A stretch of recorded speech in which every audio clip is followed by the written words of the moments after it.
chorando sem direção.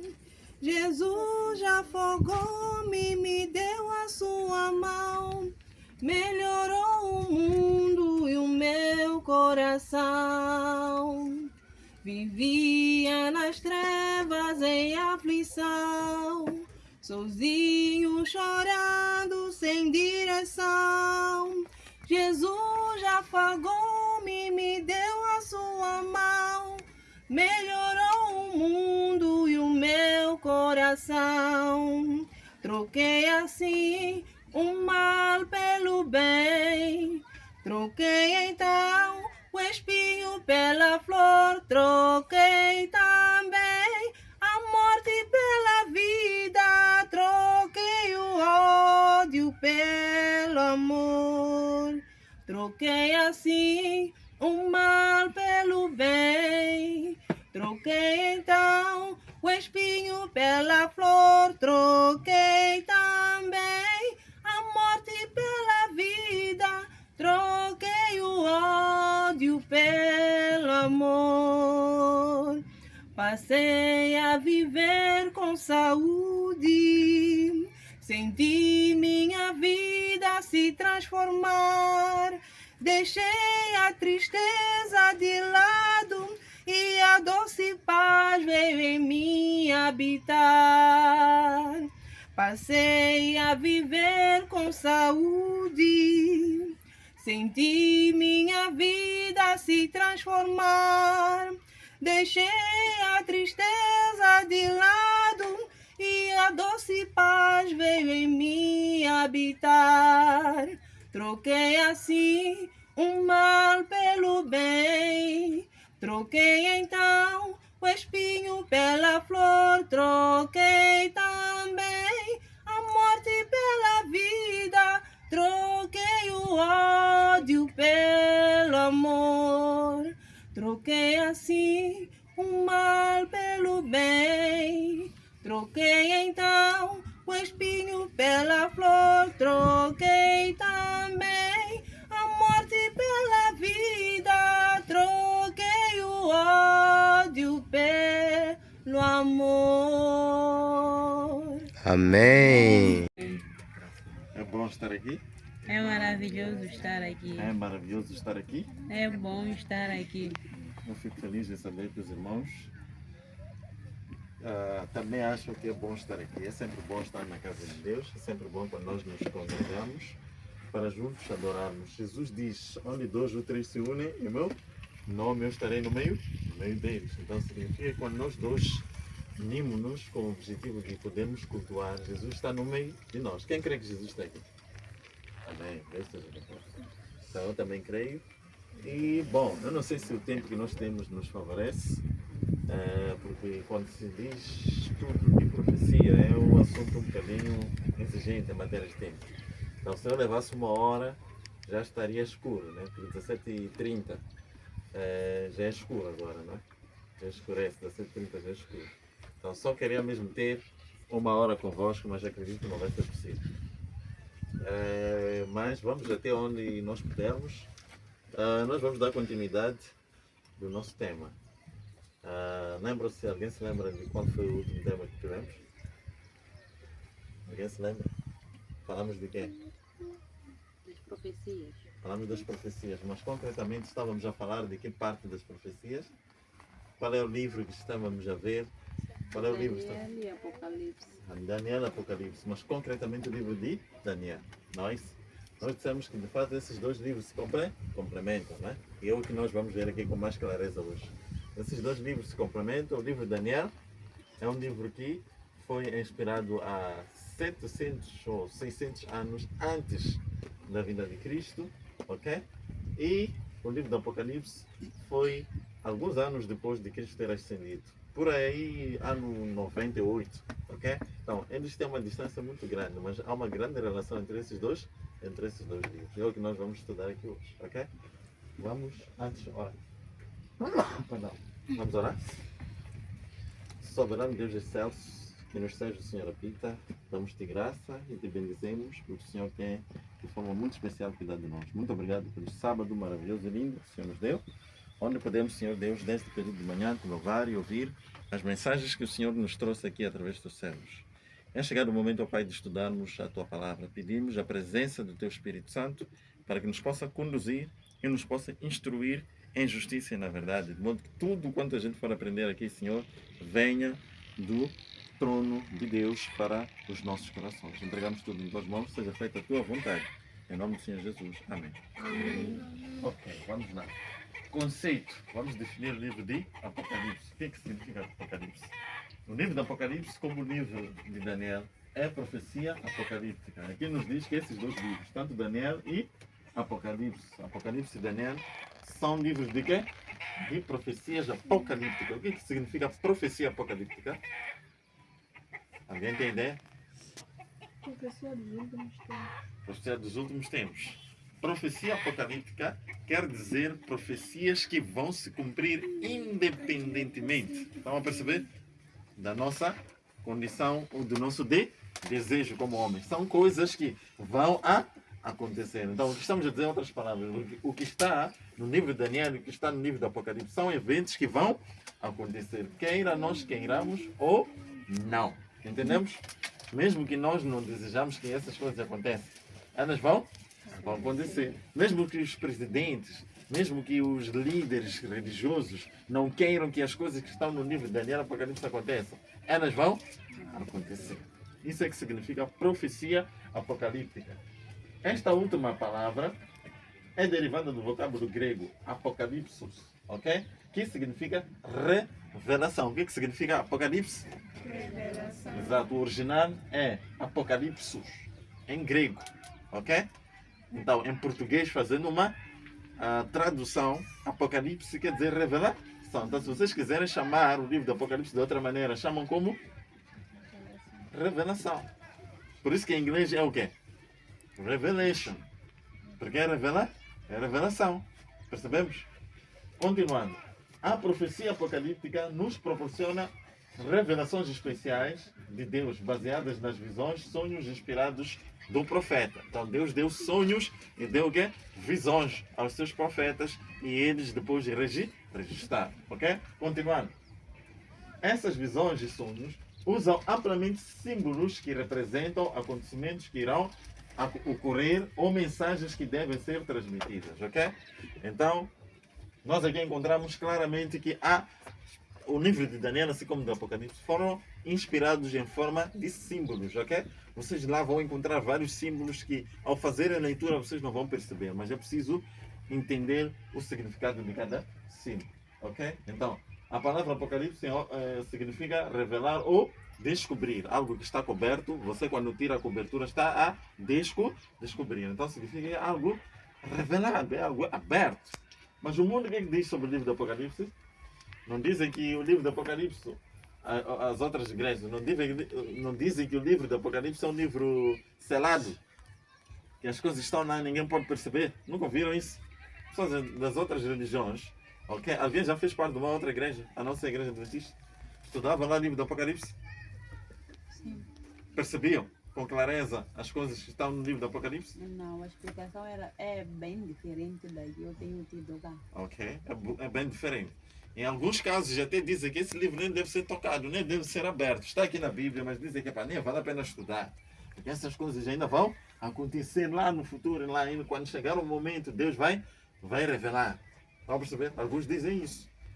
Mas nós não cremos assim. Nós cremos que, na verdade, o livro do Apocalipse ele é interpretado de forma historicista. O que quer dizer isso?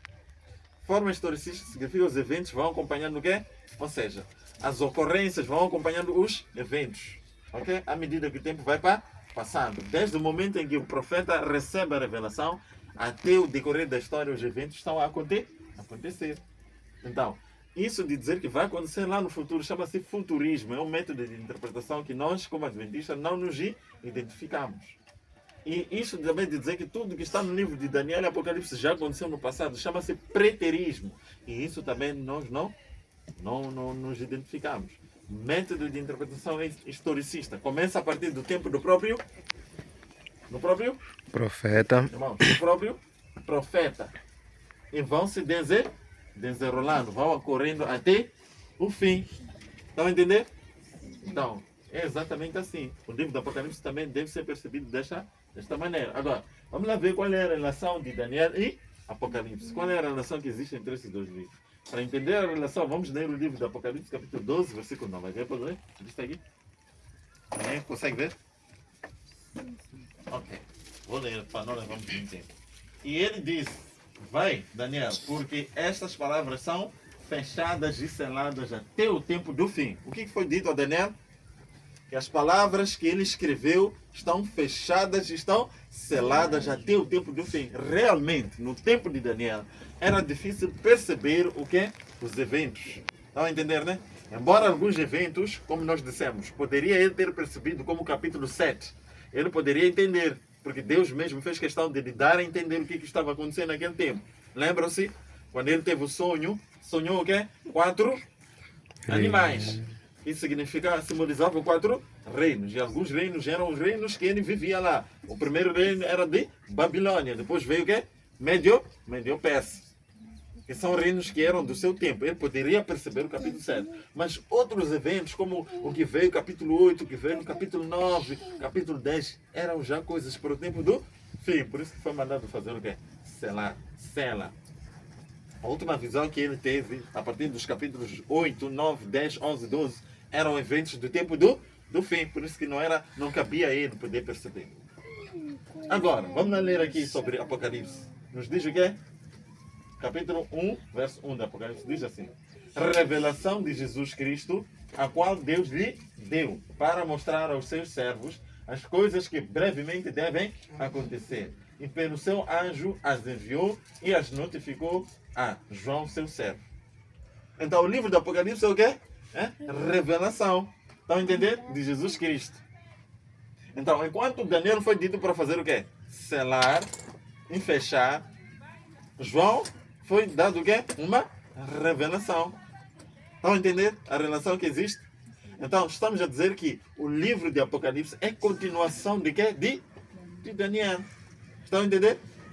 Então, por isso que nós não podemos estudar esses dois livros separados, porque vamos ter um conhecimento incompleto. Vamos ter um conhecimento sim, mas estará incompleto. Para que o conhecimento esteja completo, precisamos estudar esses dois livros juntos. Daniel e Apocalipse. Agora, como entender as profecias? Se muitos dizem ser difíceis e complicadas. Muitos não dizem que profecias são complicadas, são difíceis de interpretar. Não é isso que dizem? Vocês já ouviram isso? Vamos ficar atentos. Já ouviram isso? Vamos interagir, ok? Vamos fazer de conta que estamos num lugar onde devemos conversar. Vocês já ouviram isso? Que é difícil entender as profecias? Nunca ouviram isso? Já ouviram, né? Agora, vamos lá ouvir o que nos é dito aqui em Daniel, capítulo 12, versículo 4. Leamos juntos. E tu, Daniel, encerra estas palavras e sela este livro. Até o quê? O fim do tempo. Vamos perceber, né? Muitos correrão de uma parte para outra e o conhecimento se multiplicará. Agora, lembram-se, a Daniel foi dito que essas coisas seriam compreendidas no tempo do fim. Estamos nós a viver o tempo do fim ou ainda o tempo do fim vai vir lá no futuro? Então estamos a dizer que estamos a viver no tempo em que as coisas do livro de Daniel e Apocalipse já estão a acontecer. Ou seja, estão a acontecer nos últimos eventos. Estão a entender? Agora, sendo assim, queridos irmãos, qual é a maneira, a metodologia de podermos ter conhecimento? Aqui diz que muitos vão fazer o quê? Correrão. Muitos vão correr. Então significa que quem fica sentado num sítio não vai apanhar nada. É preciso fazer o quê?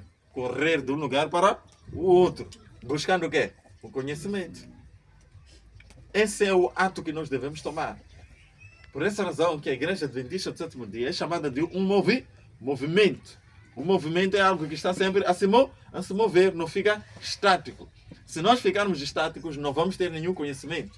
Mas se nós nos movermos, corrermos de um lado para o outro, buscando o conhecimento, havemos de saber, havemos de entender as profecias. E diz, o conhecimento vai se multiplicar.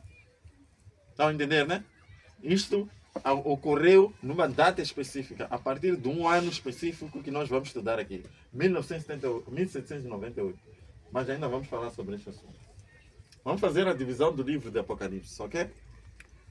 Semana passada falamos do livro de Daniel, fizemos aqui resumo do livro de Daniel e tudo mais. Hoje vamos falar do livro do Apocalipse, como é que ele é. Eu não vou dar aqui estudo específico. Vocês ainda vão ter que estudar isso futuramente. Eu acredito que os irmãos que estão aqui a dirigir vão trazer esses estudos com mais detalhes, né? Questão de simbologia, cada capítulo, o que significa. Eu apenas estou a fazer o quê? Um resumo, para os irmãos estarem dentro do assunto. Para também terem interesse de estudar esses livros, Daniel e Apocalipse. Como é que está subdividido o livro do Apocalipse? A partir dos capítulos 1 até 11, formam uma seção histórica do livro. Falam de histórias. Estão a entender? Estão mais voltadas a histórias. Eventos, de fato, que acompanham a sequência histórica. Estão a entender? Então, estão mais voltados à parte histórica, à seção histórica do livro. Então, vocês vão ver o capítulo 1, capítulo 2, vão ver que os assuntos têm mesmo relação com a história de dispensação da Igreja Cristã, desde o ano 31 até a volta de Jesus Cristo, ok? Agora, os capítulos 12 até 14 podem ser denominados de a visão do grande conflito. Porque é no capítulo 12 que somos levados para onde? Para o que aconteceu no céu. Não é isso? Há um dragão lá no céu que reuniu anjos e combateu contra Miguel. E Miguel reuniu seus anjos e combateram no Taro. Depois foram expulsos o dragão e os seus anjos do céu. Tudo isto nos leva ao grande conflito. E vai desenrolar até o capítulo 14, que nos fala que esta guerra veio até a questão da perseguição. Ainda vamos falar um pouquinho sobre este assunto aqui. Mas a última parte, que é a terceira parte, é dos capítulos 15 a 22. Que é a terceira parte, que é a seção escatológica, que fala dos eventos finais, do fim, do término de tudo. Então, a partir dos capítulos 15 do Apocalipse até 22, vocês vão ver que é mesmo sobre o fim, o acabar de todas as coisas, ok? Estão a entender? Agora, é assim como está subdividido o livro do Apocalipse. Agora, vamos lá ver a seção histórica. Vamos lá fazer um resumo da seção histórica. O ciclo dos sete é uma parte muito interessante que nós podemos encontrar na seção histórica. O ciclo dos sete. Por exemplo, temos 7 igrejas. Ok? O que representam as 7 igrejas? As 7 fases da dispensação cristã. As 7 igrejas ali que vêm, Éfeso, Esmirna, Pérgamo, Tiatira, Sardes, Filadélfia e Laodiceia. São 7 igrejas. São, na verdade, igrejas que sim, existiram de forma literal lá na Ásia, na época, mas que também os dizeres querem se referir às 7 fases em que a igreja cristã iria passar. A primeira fase tem desde o ano que Jesus ascendeu, no ano 31, até o ano 100. A segunda fase é do ano 100 até o ano 313. Depois de 313, vai até o ano, provavelmente o ano 476, se não 538. Depois de 538 até o ano 1717, que é outra fase. Quer dizer, há uma divisão de anos com cada igreja. Então são 7 fases. Nós estamos em que fase da igreja? A Laodiceia, a última fase. Ou seja, de diferentes maneiras nós vamos descobrir com os estudos que nós estamos a ver o tempo do fim. Estão a entender? Ok. Temos também os 7 selos. O que são 7 selos? São o julgamento da igreja nas 7 fases. Ok? Os 7 selos. E também temos os 7 trombetas, que são os juízos de Deus ao mundo nas 7 fases. As mesmas fases das igrejas. Então temos ali a ocorrência do quê? Do julgamento, tanto da igreja assim como do mundo nessas mesmas fases. Entendemos? Agora, a seção da visão do grande conflito. O que aborda? Qual é a temática que nos é trazida ali na seção? O símbolo da igreja de Deus, que é a mulher pura. É uma das coisas que nós vamos encontrar ainda no início, capítulo 12. E o quê? O seu remanescente. A igreja de Deus é a igreja pura. O símbolo mulher na Bíblia quer dizer o quê? Igreja. Estão entendendo, né? Então, e o seu remanescente. Falamos um bocadinho sobre isso de manhã, ok? Também temos aqui o dragão que persegue a mulher e ao seu remanescente. Um dragão. O que é dragão? Simbolicamente, quer dizer o que é dragão? Representa o quê? Satanás. Então, Satanás persegue a igreja e persegue a semente, o remanescente da igreja. Vamos perceber? Quem é o remanescente? Somos nós. Somos nós, aqueles que guardam Os mandamentos de Deus e tem o testemunho de Jesus. Quando a gente diz somos nós, eu às vezes digo, tomemos muito cuidado. Porque se nós dissemos que somos nós, enquanto não guardamos os mandamentos de Deus, nem temos os testemunhos de Jesus, que podemos estar a nos acusar, sem nos aperceber. Ok? Então nós precisamos ter isto como característica, porque a Bíblia é clara, diz qual é a característica daqueles que são remanescentes. Não fala apenas de serem adventistas do sétimo dia, mas fala de terem características específicas. Guardam os mandamentos e têm o testemunho de Jesus em si. Eles creem no testemunho de Jesus, que é o espírito de profecia. Vamos a perceber? Então isso tem que fazer parte de nós. Não pode ser apenas um título atribuído, mas tem que ser uma característica, um estilo de vida, ok? Agora, temos também a terra ou deserto que protege a mulher. Quem é a terra ou deserto que protege a mulher? A mulher? O que é? A terra, queridos irmãos, ou deserto que protege a mulher é os Estados Unidos. Quando os nossos pais peregrinos fugiram da perseguição de Roma, foram para onde? Para a terra das Américas, onde foram encontrar a liberdade religiosa. É isto que encontramos lá. Também fala do dragão que dá um poder, ok, a uma besta que sai do mar para perseguir a mulher, ok, por um período de 1260 anos. Que se refere a quem? A igreja de Roma, ok? O sistema do papado. Vemos também duas bestas no tempo do fim, né? Ou seja, duas bestas que dominam o mundo. Uma besta do mar e uma besta da terra. Vimos também que enquanto isso acontece, Deus prepara um grupo específico de homens e mulheres em número de 144 mil, no capítulo 14. E vimos também que o mundo inteiro irá testemunhar as mensagens de advertência. E de seguida vem o quê? Um homem vestido de branco e todos os seus anjos com uma foice para colher o trigo e pisar as uvas. Então esse é o resumo de que nós vemos na sessão do grande conflito, ok? Agora, na terceira sessão escatológica, o que nós vemos? As 7 últimas pragas, que são os juízos divinos sobre os ímpios. Estão a perceber, né? Vemos o que mais? A união tríplice satânica da besta, o falso profeta e o dragão. Há de haver essa união. Já está a haver essa união entre a besta, o falso profeta e o dragão. Está a perceber, né? É um assunto que precisa ser estudado. Hoje não vamos conseguir desdobrar tudo isso. Que dera, né? Se o Senhor nos desse a oportunidade de nós podermos estudar esse assunto tudo hoje, seria muito bom, ok? Mas o tempo não nos favorece. A condenação, encontramos também nessa sessão a condenação da mulher prostituta, que é Babilônia. Estão a perceber, né? Prostituição na Bíblia refere-se ao quê? Ao ajuntamento, ok? A união entre igreja e Estado. Mas também, ao mesmo tempo, idolatria. Mas também o casamento com os outros reis. Um sistema chamado Babilônia, que é uma mulher que se une com os reis da terra, ok? Agora, temos aqui também o convite de Deus aos fiéis que estão na Babilônia para saírem dela. Apocalipse 18. A vinda do Rei dos Reis e o Senhor dos Senhores para destruir Babilônia, a besta e o falso profeta, capítulo 19. Os 1000 anos do povo de Deus no céu e a desolação da terra, capítulo 20. O fim dos ímpios e o extermínio de Satanás. Ok? Capítulo 20 ainda. E a herança dos santos e a cidade santa e a eternidade, capítulo 21 e 22.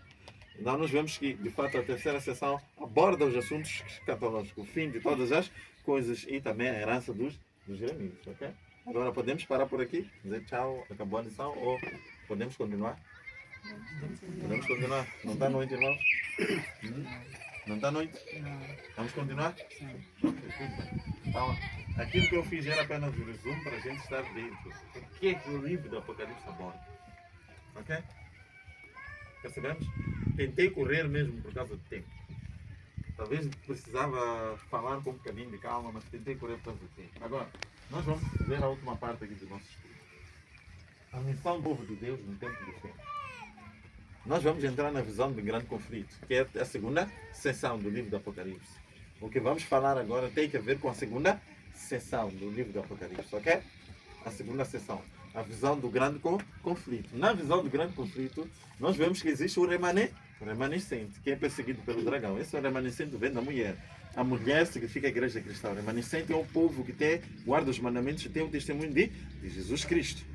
Isso tem um enquadramento histórico muito profundo, porque a mulher, representando a igreja cristã, ela representa aos que sempre foram fiéis desde o período da igreja inicial, lá no ano 31.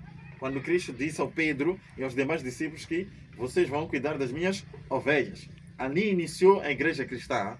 E ao longo de todo esse período, a mesma igreja cristã veio até os dias de hoje. Mas Deus tem um grupo específico. Que é o quê? Remanescente. Aqueles que guardam os mandamentos de Deus e têm a fé de Jesus são os únicos que vão ficar em pé no grande conflito dos tempos do fim. E nós já não estamos longe desse tempo. O tempo em que haverá o quê? A luta do Armagedão. Estão a perceber? O conflito entre o bem e o mal. Então, há um grupo que tem que estar preparado para poder fazer o quê? Enfrentar este evento. Agora, aqui nos é dito que o último livro dos escritos do Novo Testamento está cheio de verdades cuja compreensão nos é necessária neste momento. Qual é esse último livro? É o Apocalipse. Está cheio de quê? De verdade cuja compreensão nos é necessária. Então, nós temos que estudar, queridos irmãos, esse assunto. Ok? Tem que haver estudo, pessoal. Eu, quando o irmão estava aqui a falar, o irmão exortava os irmãos a lerem em casa. Irmãos, leiam. Ok? Eu quero vos dar um exemplo. Vocês podem conseguir... assim, quantas refeições vocês têm por dia? Normalmente, assim, o normal. Quantas? São 3. Ok? São 3 refeições. O que acontece quando vocês não comem essas 3 refeições? Ficamos com fome. Ficam com fome. O que acontecerá se vocês ficarem uma semana sem comer? Vamos fazer o quê? Vamos morrer. Estão a perceber, né? Jesus diz em Mateus capítulo 4, versículo 4. Diz o quê? Não só, mas de toda a palavra que vem. Da boca de Deus. Estão a perceber? A palavra de Deus é também comida. Agora, ela alimenta o quê? A nossa parte espiritual. Estão a entender, né? Então significa que se nós ficamos um dia sem comer a palavra de Deus, o que acontece? Ficamos com fome. Fome espiritual. Mas o que acontece quando nós ficamos uma semana? O que acontece? Morremos espiritualmente. Então, queridos irmãos, não fiquem um dia sem estudar a Bíblia. Esse TPC que vos dão, não entendam isso como se fosse aquilo da escola. Não vocês estão entendendo, é uma forma de vos encher de encargos. Não, é uma ajuda para a vossa própria salvação. Ok? Então, comam do alimento espiritual. Ok? Vamos avançar. As predições do livro do Apocalipse que ainda não se cumpriram, logo se cumprirão. As coisas que estão no livro do Apocalipse que ainda não se cumpriram, vão se cumprir daqui a pouco. É o que o texto está a dizer. Estão a entender, irmãos? Daqui a pouco vão se cumprir. Agora, queridos irmãos, quando uma coisa se cumpre sem você saber, qual é o risco que você corre de às vezes ser arrastado? É maior.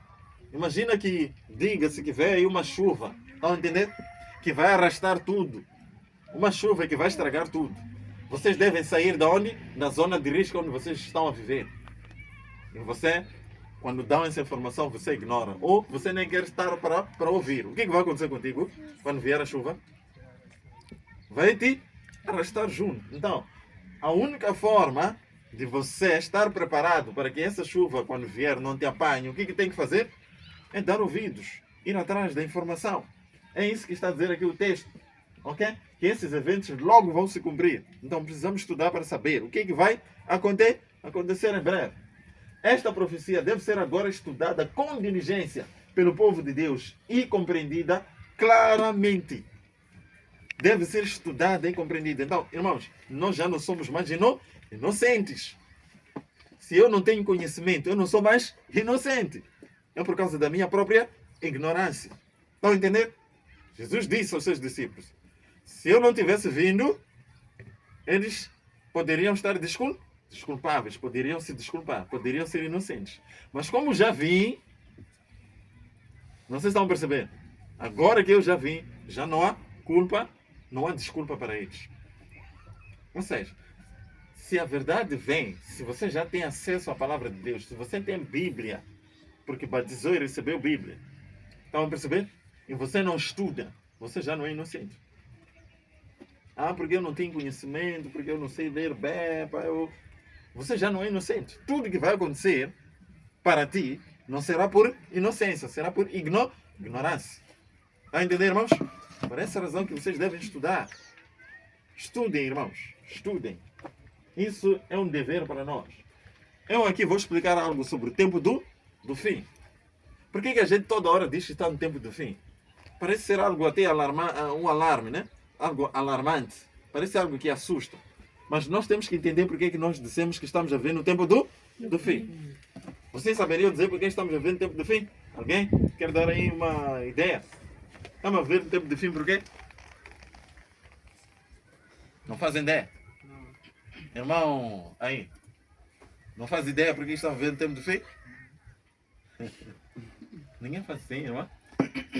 Eu acho que estamos a viver no tempo do fim, porque as profecias estão a se cumprir a cada dia. Estão a se cumprir a cada dia. Uma das profecias que a irmã vê, que de fato demonstra qual é? Temos as guerras, As guerras, ok? a fome, Ok. as secas, Ok. também os terremotos, tem países que já estão que acontecem Ok. e morrem lá pessoas. Uhum. E o que mais? Uhum. Tudo bem. Então a irmã pegou os sinais dos tempos, que são também uma evidência de que estamos a viver o tempo do fim. Porque quando nós vamos a Mateus 24, vemos Jesus a falar dos sinais dos tempos. Ok?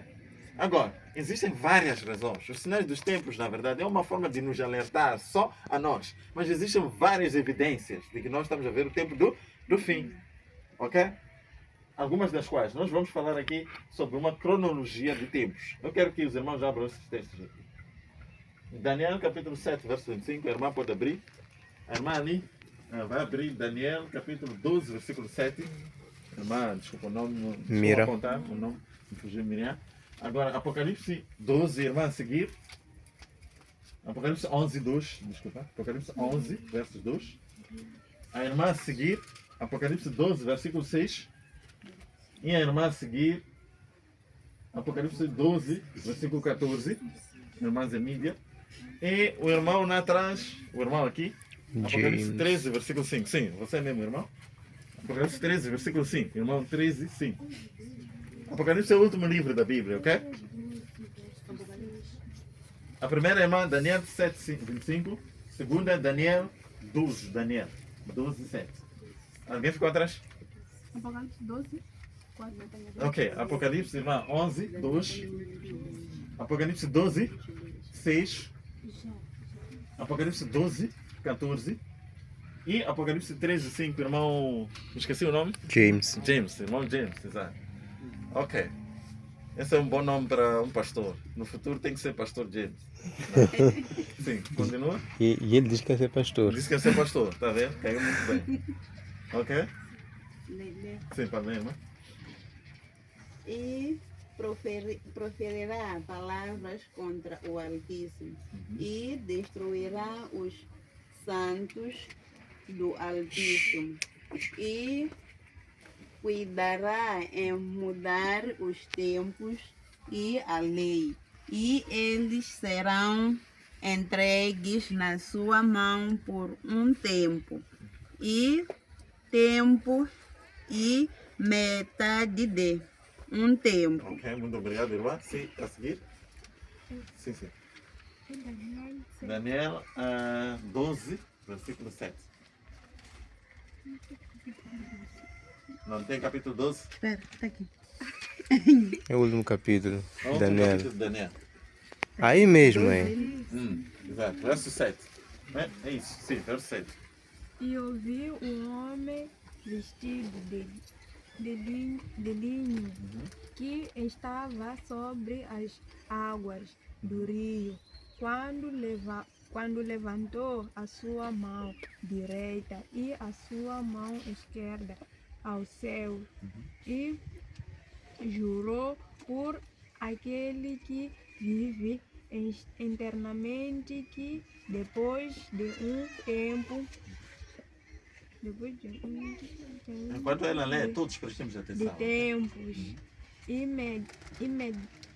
metade de um tempo, e quando tiverem acabado de destruir o poder do povo, Santo todos estas coisas serão cumpridas. Ok. Só verso 7, sim, irmã? Conseguir? Apocalipse 11, 2. Instrua, porém, o pátio exterior, não o Não, mensa. mesa, pois ele foi dado aos Gentios. gentios. Eles pisarão a cidade santa durante 42 meses. Obrigado, irmã. Conseguir? E a mulher fugiu para o deserto, onde já tinha lugar preparado por Deus para que ali fosse alimentada durante 1200 anos e 70 dias. Ok, 1260 anos, exatamente. Ok? Aí? E foram dadas à mulher 2 asas da grande águia, para que voasse para o deserto, ao seu lugar, onde é sustentada por um tempo e metade de um tempo, fora da vista da serpente. Por um tempo e metade de um tempo. Ok? Irmão aí, James? Verso 5. Ele foi dada uma boca para proferir grandes coisas e blasfêmias, e deu-se-lhe poder para continuar por 42 meses. 42 meses, ok. O que é que nós encontramos de comum em todos esses textos que lemos? O tempo. A irmã respondeu muito bem. O tempo. Todos os textos falam de tempo. Aqui nós vimos um tempo, 2 tempos e metade de um tempo. O outro diz um tempo, tempos e metade de um tempo. Ok? Outro fala 1260 anos, 1260 anos. Outro fala de 42 meses. Sabiam que todos esses tempos referem-se ao mesmo período? Sabiam? Ok? Eu não trago aqui slide, eu não fiz muito bem em não trazer. Mas o cálculo é muito simples. Um tempo, 2 tempos e metade de um tempo. Se nós somamos 1 mais 2 mais meio, dá 3 e meio. Estão a entender? 3 anos e meio. Literais, ou seja, simbólicos ou proféticos, quando vocês calculam no calendário, vocês vão ver que um ano tem quantos dias? 360 dias. Então, 3 anos e meio, calculando 3 anos e meio vezes 360, vai dar 1260. Estão a entender? 42 meses. Um mês tem 30 dias no calendário judaico. Se vocês fazem 42 vezes 30, dá o quê? 1260. Então, todos esses textos estão a falar do mesmo período, 1260 dias. Então, um dia na profecia equivale a um ano. Isso está em Números 14, 34 e Ezequiel capítulo 4, versículos 6 e 7. Estão a entender, né? Um dia está para um ano, 1260 anos. Este é que é o período em que a terra foi entregue aos gentios, ou seja, foi entregue aos homens. Vamos perceber, né? E quem teve o domínio nesse período foi o papado. Durante 1260 anos até 1798. Este período que está em vermelho aqui. Estão a entender, né? Então existem eventos que, de fato, explicam o que terá acontecido nesse período que foi profetizado. No início da supremacia do papado, okay, o que houve? Um papa chamado Símaco foi dado poder pelo imperador Justiniano. Foi a partir dali onde, pela primeira vez, o sistema papal já tinha o domínio sobre a terra. Estão a entender, né? Eles poderiam, ou seja, eles tinham poder religioso, mas agora já poderiam também ter um poder civil, secular. Poderiam entrar em assuntos do Estado. Poderiam também dar decretos. Poderiam mandar perseguir. Por essa razão que eles usaram este poder de forma opressiva sobre todos aqueles que não se sujeitavam aos seus dogmas. Estão a entender, né? Isso aconteceu a partir do ano 538 e foi durando até 1798. Mas como Jesus Cristo disse, se esse tempo não fosse abreviado, nenhuma carne se salvaria. Dentro desse período, no ano de 1517, Deus levantou a reforma protestante com Martinho Lutero. Na verdade, não foi o primeiro reformador. Houve alguns antes dele. Ok? Mas ele trouxe uma reforma que teve uma abrangência mundial. Porque embora os outros vieram antes, o Wycliffe, o Huss, eles atuaram só na Inglaterra. Mas a reforma protestante trazida pelo Martinho Lutero teve uma abrangência mundial em toda a Europa. Ok? Então foi daí onde a luz já começou a vir sobre a Terra. Então, o que aconteceu no ano 1798 para a gente dizer que o período das trevas, ok, do poder de Roma, caiu? Aconteceu o quê? Houve o fim da supremacia papal e início do tempo do fim. O que aconteceu? O Papa Pio VI foi preso por um homem chamado Napoleão Bonaparte. Isso vocês vão encontrar na história da escola mesmo. Ok? Então, a prisão do Papa Pio VI acabou com o poder do quê? Do papado. Separou a questão da união entre igreja e Estado. Estão a entender, né? Então, é este o período de 1260 anos. Agora, é aqui onde a gente diz que é o início do tempo do fim. A partir do ano de 1698, inicia o tempo do fim. Começa o tempo do fim. Vamos perceber, irmãos? Então, nós já estamos a viver muito longe do tempo do fim. Então, que período nós estamos a viver? Estamos no fim do tempo do fim. Estão a entender? Nós já estamos na última página. Estão a entender, né? Última página da história da humanidade. Última página. O que faltam são o quê? Os últimos parágrafos para se completar. Estão a entender?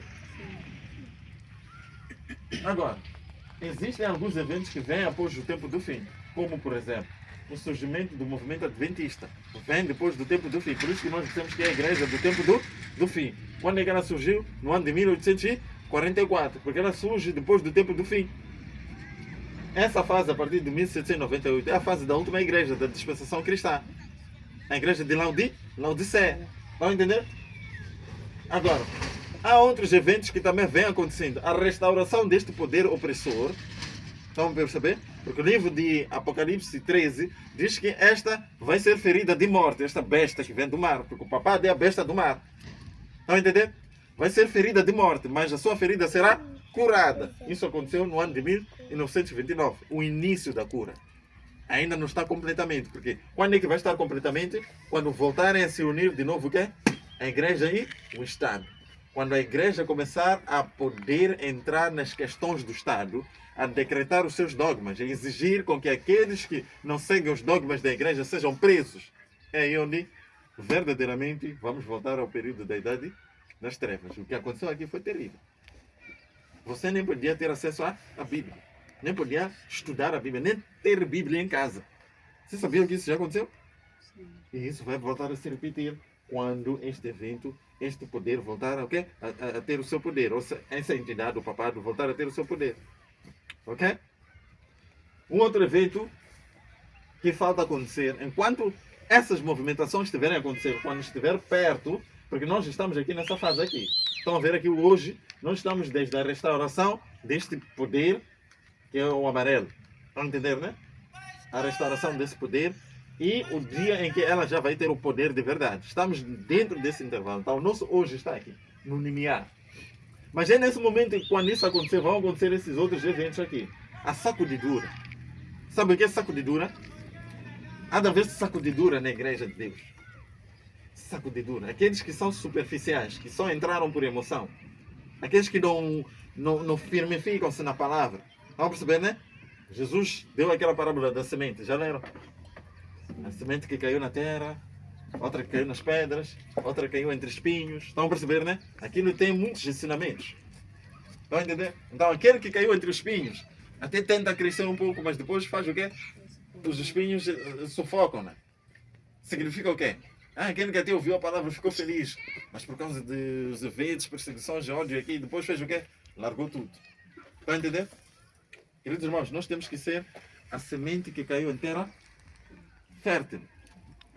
Estão a perceber? É a única salvação que nós temos, porque na sacudidura, tudo quanto for possível sacudir-se, vai se sacudir para fora. Estão a entender?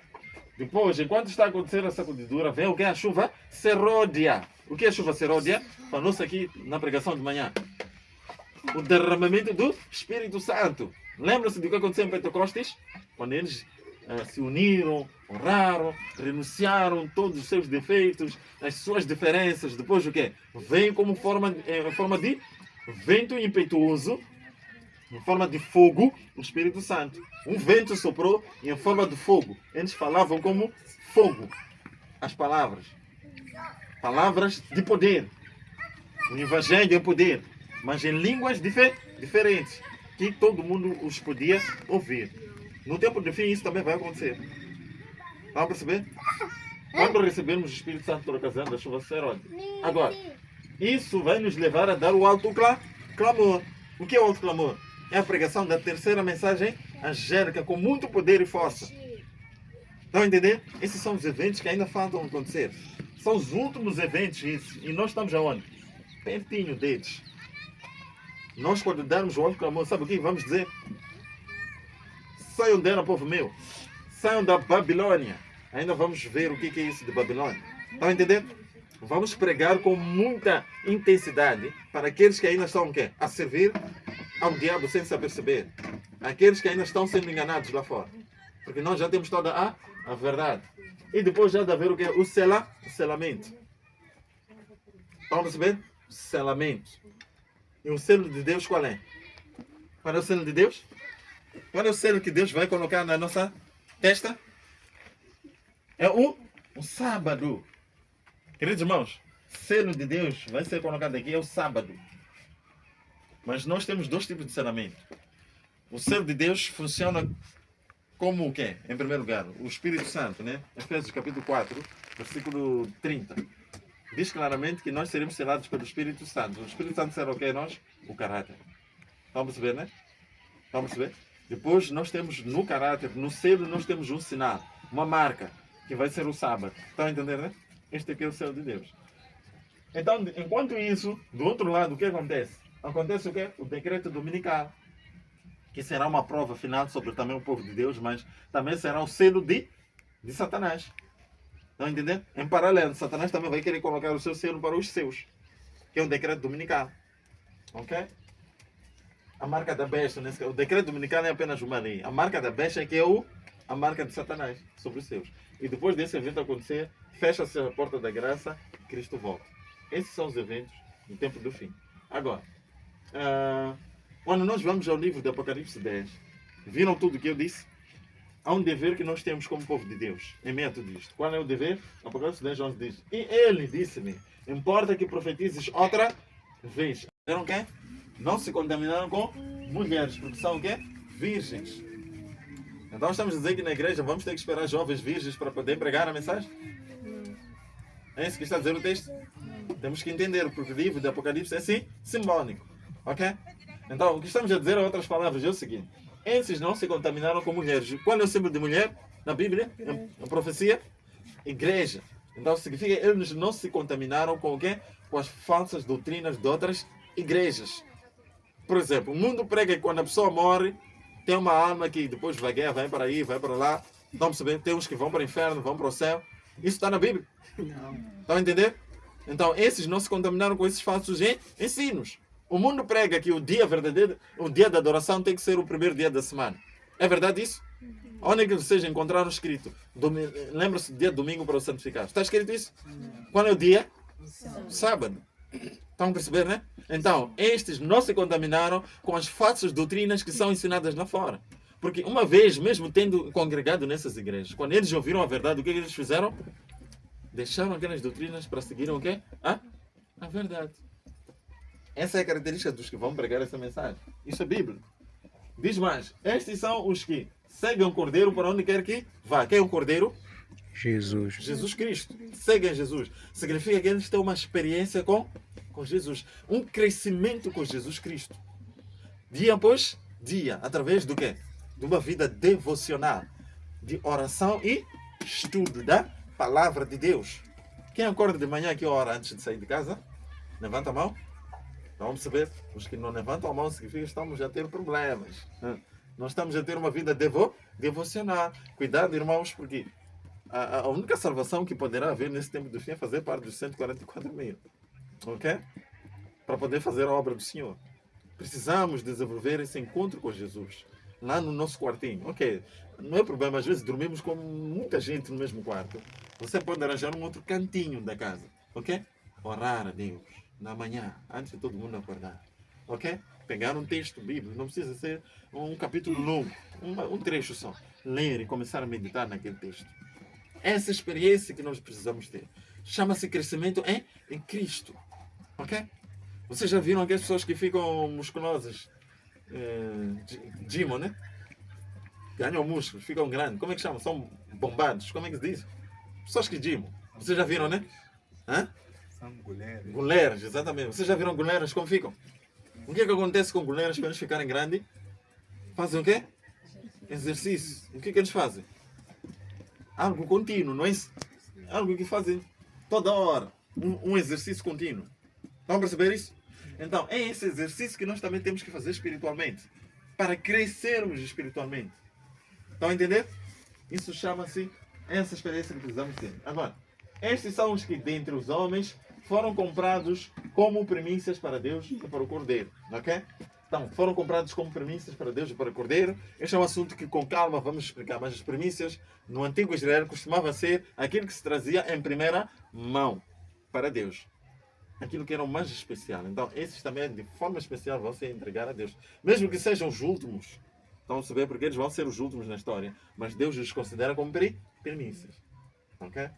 Por isso que sempre vão estar à frente. Quando vocês verem a visão da glória em Apocalipse capítulo 7, vocês vão ver que os que mais estão próximos do trono de Deus, quando alcançarmos o triunfo, são esses dos 144 mil.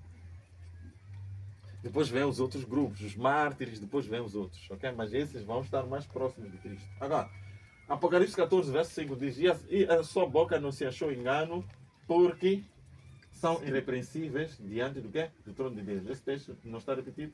Ah, não, não está. É o verso 5. São irrepreensíveis diante de Deus. Não se achou o quê? Engano. Quantos que não mentem aqui?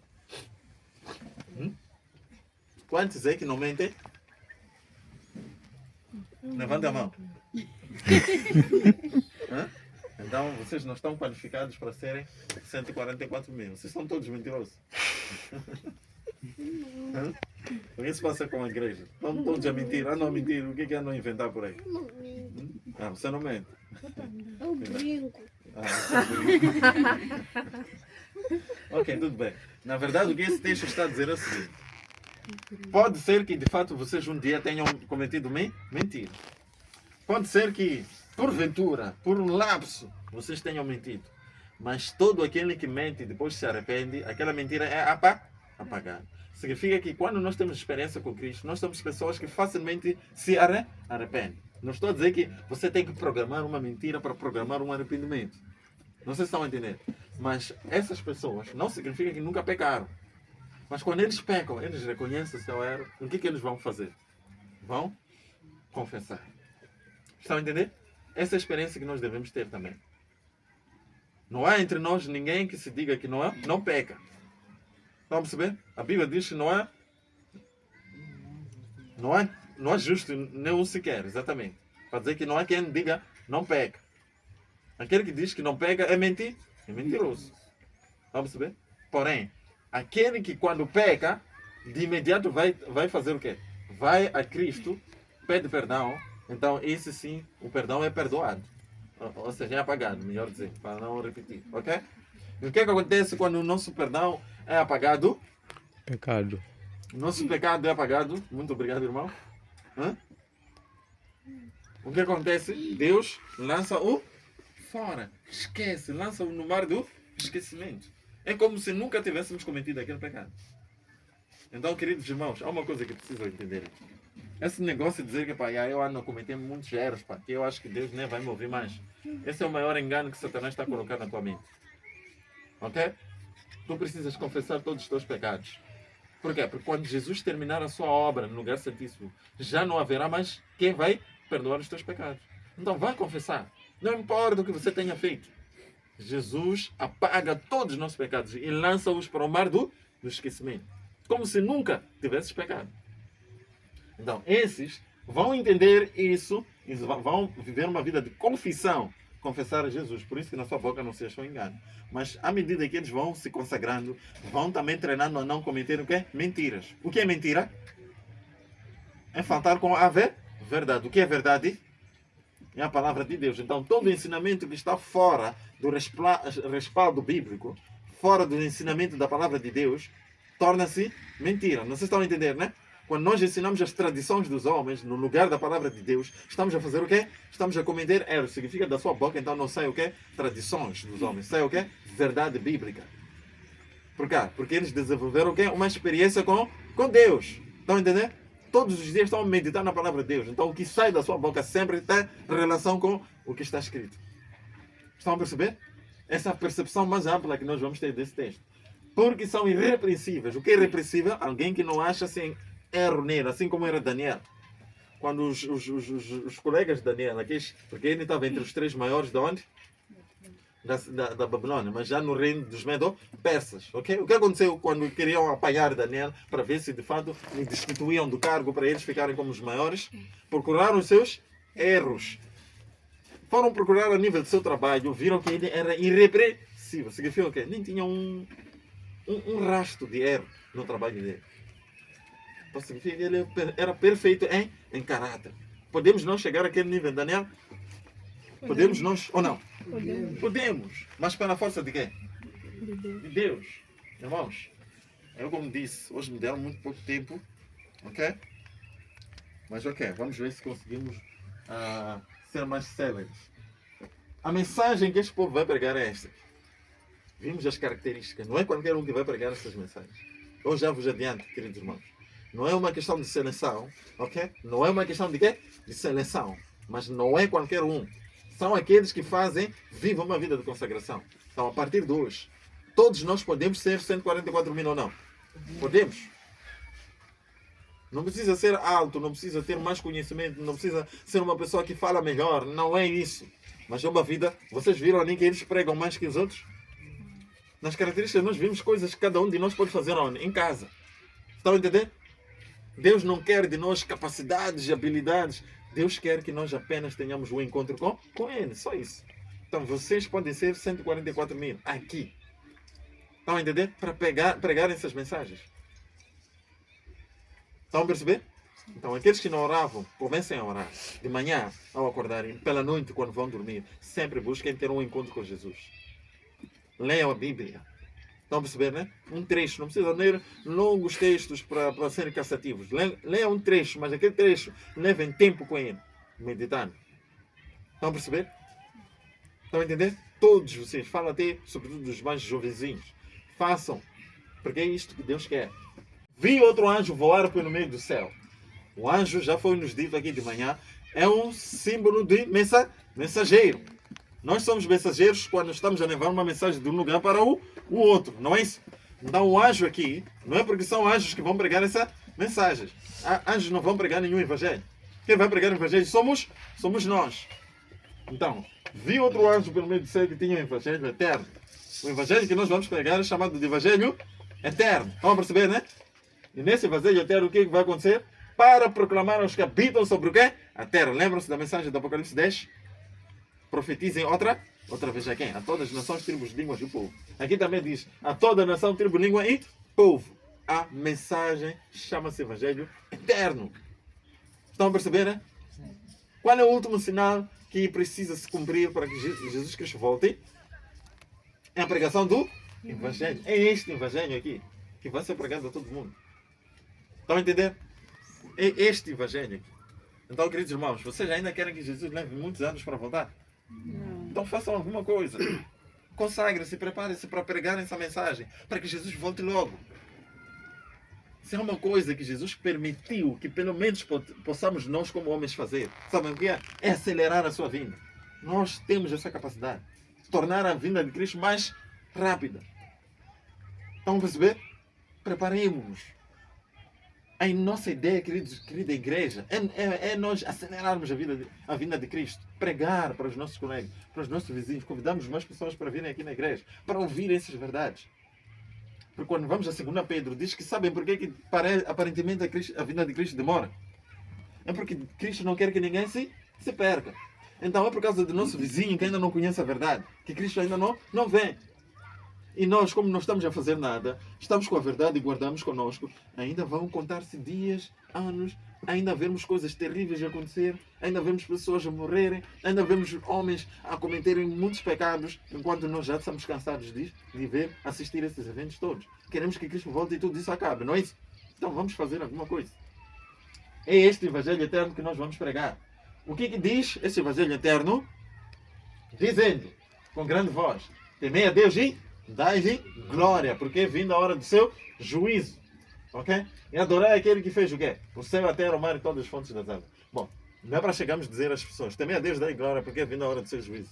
Adorai aqueles que, se nós dissermos isso, as pessoas não vão entender o que você está a dizer. Estão a entender? Mas isto é o resumo da mensagem que nós vamos levar. Estão a perceber? Pregar a primeira mensagem angélica, queridos irmãos, em outras palavras, temer a Deus e dar-lhe glória. O que é? O que significa isso? Temos que destrinchar para ficar claro. Temer a Deus e dar-lhe glória. Provérbios 8:13 diz assim: o temor do Senhor é o quê? Odiar o mal. Temer a Deus significa odiar o mal. O que é mal? Mal é? Pecado. O que é pecado? Transgressão da lei. Qual lei? Os 10 mandamentos. Então estamos a dizer o que, em outras palavras? Que nós temos que pregar sobre os 10 mandamentos de Êxodo capítulo 20. Temer a Deus e dar-lhe glória é pregar sobre os 10 mandamentos, não ter vergonha. Pregar, ensinar sobre os 10 mandamentos às pessoas. Vamos saber? Então, nós vamos dizer aos outros aquilo que nós também fazemos, não é isso? Nós também vamos dar glória a Deus. O que significa dar glória a Deus? Glória tem a ver com caráter. A lei de Deus é o reflexo do seu caráter. Temam a Deus e dê-lhe glória. Representem o caráter de Deus. Ao invés de representar o caráter de quem? Do dragão. Estão a perceber? É isso que nós vamos pregar, porque nós também estaremos a transmitir o caráter de Deus. Estão a perceber, queridos irmãos? Então é assim como o mundo irá temer a Deus e dar-lhe glória. À medida que o quê? Vão ir saindo do quê? Das trevas para viver o quê? A verdade do Evangelho. Estão a perceber, irmãos? Agora, chegou a hora do juízo. O que quer dizer? Lá vimos, temer a Deus e dar-lhe glória, porque chegou a hora do juízo. Que hora de juízo é essa? Qual é essa hora de juízo? A hora de juízo chegaria antes ou depois do tempo do fim? Antes. Não, depois, queridos irmãos. A hora de juízo chegaria depois do tempo do fim. Estão a entender, irmãos? O tempo do fim que eu estou a me referir, estou a referir ao ano 1798. Não estou a falar da vinda de Cristo. Não sei se estão a entender. O tempo do fim é 1798. Então, a hora do juízo já chegou ou não? Porque o tempo do fim já chegou. Vamos entender? O que é a hora de juízo? Vamos lá ver. Profecia de tempo. Isso nos leva ao tempo. Hora. Hora é tempo, não é? Hora de juízo nos leva a tempo. Então, vamos ao livro de Daniel. Vamos unir os dois profetas agora. Pedro não. João e Daniel. Vamos ter como profeta Daniel perguntar a ele: o que é a hora de juízo? Estão a perceber? Então ele vai responder. Daniel 8:14. Ele me respondeu. É Daniel nos dizendo que o anjo respondeu a ele. Disse o quê? Até 2.300 tardes e manhãs o santuário será purificado. Estão a entender? Essa é a hora de juízo. Após 2.300 tardes e manhãs. Então aqui temos o quê? Tempo. E temos o quê mais? Para além do tempo temos o quê? Evento. Estão a entender? Temos o tempo, que é 2.300 tardes e manhãs. Temos o evento que é o santuário será purificado. Estão a entender? Queridos irmãos, isso que eu disse, me deu um pouco de tempo. Eu tinha muito mesmo para partilhar convosco. Porque nós nunca sabemos o dia de amanhã. Às vezes é bom dar tudo que nós temos, ok? Não sei se entendemos. Então, sendo assim, eu não sei se paramos por aqui porque já está escuro ou continuamos. Sabendo que não sabemos se, de fato, vamos de novo ter a oportunidade de estudar isso. Ok? Depende de vocês.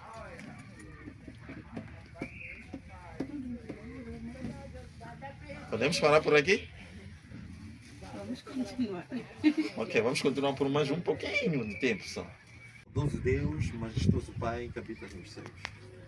Queremos dizer muito obrigado, Pai, por nos ter dado esta oportunidade. E juntos, Senhor, estudamos aqui a Tua Palavra. Obrigado, Pai, porque podemos entender aquilo que são os eventos que vêm decorrendo desde que o Senhor revelou aos teus servos, os profetas, Daniel e João, em torno dos assuntos que vão acontecer. Pai Celeste, num estudo só não é possível desdobrarmos todos esses assuntos.